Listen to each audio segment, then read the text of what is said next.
Rotary ક્લબનું ઉદ્ઘાટન થયું, શું જવાબ માંગો?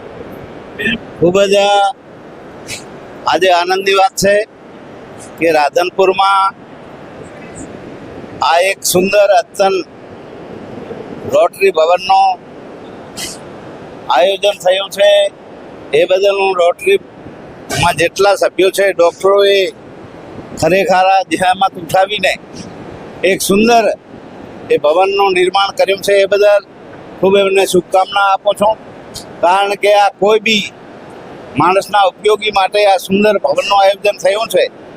એ ખૂબ જ રાધનપુરમાં પણ અત્યંત સુવિધા મળી રહે એના આશયથી આ ભવન બનાવ્યો છે. આમાં બુદ્ધિજીવી લોકો રોટરીમાં જોડાયેલા છે અને એ ખરેખર એક સરાહનીય કામ છે, કારણ કે કોઈ બી ગરીબ માણસને કે કોઈ બી સમાજના કોઈ બી માણસને કામ પડે તો એ અડધી રાતે રોટરી ક્લબ આવીને એ લોકોની સેવા કરશે. એ બદલ એમને ખૂબ ખૂબ શુભકામના પાઠવું. ખૂબ આનંદ.